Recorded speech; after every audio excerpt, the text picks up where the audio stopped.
देश की राजधानी दिल्ली और इसके आसपास के इलाकों में अगले 48 घंटे के दौरान मौसम काफी अनिश्चित रहने वाला है। दिल्ली के कनॉट प्लेस और द्वारिका जैसे क्षेत्रों में दोपहर के समय तेज धूप के साथ गर्मी का प्रभाव रहेगा। हालांकि देर शाम होते होते पश्चिमी विक्षोभ के असर से धूल भरी आंधी चलने की पूरी संभावना है। दिल्ली के बाहरी इलाकों में गरज चमक के साथ हल्की बारिश हो सकती है, जिससे तापमान में 2 से 3 डिग्री की गिरावट आने की संकेत है। हिमाचल प्रदेश और उत्तराखंड के पहाड़ी क्षेत्रों में अगले 48 घंटे के दौरान मौसम का मिजाज पूरी तरह बदलने वाला है। पश्चिमी विक्षोभ के सक्रिय होने से हिमाचल के शिमला और कुल्लू जैसे पर्यटन स्थलों पर बादल छाए रहेंगे। भारी बर्फबारी की संभावना जताई गई है। उत्तराखंड के चमोली और उत्तरकाशी जिलों में भी गरज चमक के साथ मध्यम बारिश का अलर्ट जारी किया गया है।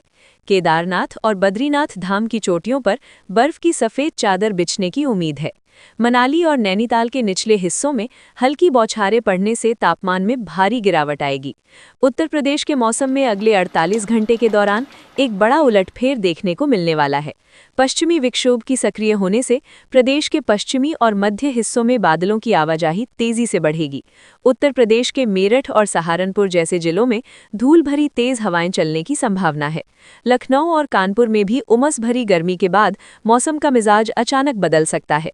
मुजफ्फरनगर और शामली में गरज चमक के साथ हल्की से मध्यम बारिश की चेतावनी जारी की गई है। गाजियाबाद और नोएडा में भी आसमान में काले बादल छाए रहेंगे और धूल भरी आंधी चलने का अंदेशा है। उत्तर प्रदेश के तराई क्षेत्र जैसे लखीमपुर खीरी और बहराइच में नमी बढ़ने के कारण शाम के समय हल्की बौछारें पड़ सकती हैं। वाराणसी फिलहाल गर्मी का असर बना रहेगा, लेकिन रात के समय ठंडी हवाएं राहत दे सकती हैं। बरेली और शाहजहांपुर में भी मध्यम गति की हवाओं के साथ कुछ स्थानों पर बिजली कड़कने की घटनाएं हो सकती हैं, लेकिन अगले 24 घंटे बादलों का डेरा जम सकता है। मौसम विभाग ने किसानों को सलाह दी है कि वो कटी हुई फसलों को सुरक्षित स्थानों पर पहुंचा दें, क्योंकि अचानक होने वाली बारिश फसलों को नुकसान पहुंचा सकती है।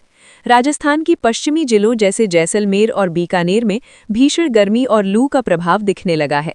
हालांकि अगले 48 घंटे में एक नए पश्चिमी विक्षोभ की सक्रिय होने से श्रीगंगानगर और हनुमानगढ़ में मौसम बदल सकता है।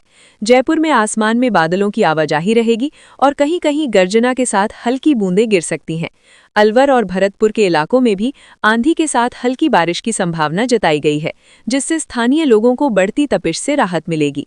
बिहार में फिलहाल पछुआ हवाओं का जोर बना हुआ है, जिससे पटना और गया जैसे जिलों में तापमान सामान्य से अधिक दर्ज किया जा रहा है। मुजफ्फरपुर और भागलपुर में अगले 48 घंटे के दौरान शुष्क रहने की उम्मीद है, लेकिन उत्तर बिहार के जिलों में नेपाल से सटे होने के कारण बादलों की उपस्थिति देखी जा सकती है।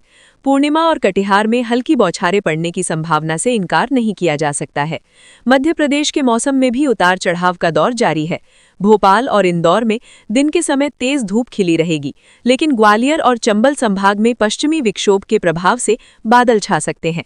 जबलपुर और सागर में मौसम मुख्यतः शुष्क रहेगा, लेकिन शाम के वक्त ठंडी हवाएं चलने से तापमान में मामूली गिरावट आ सकती है।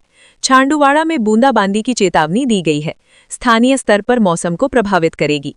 छत्तीसगढ़ के रायपुर और दुर्ग जैसे मैदानी इलाकों में तापमान में लगातार वृद्धि हो रही है। बस्तर और दंतेवाड़ा के दक्षिणी इलाकों में स्थानीय बादलों के कारण हल्की बूंदाबांदी की संभावना बनी हुई है। बिलासपुर और अंबिकापुर में मौसम साफ रहेगा और धूप का प्रभाव तेज रहेगा। अगले 48 घंटे के दौरान छत्तीसगढ़ में किसी बड़े बदलाव की उम्मीद नहीं है, लेकिन दक्षिण से आ रही नमी भरी हवाओं के कारण दक्षिणी क्षेत्रों में बूंदाबांदी हो सकती है और दिन के समय बादल भी छा सकते हैं। मौसम विभाग ने किसानों को सलाह दी है कि वो कटी हुई फसलों को सुरक्षित स्थानों पर पहुंचा दें, क्योंकि अचानक होने वाली बारिश फसलों को नुकसान पहुंचा सकती है।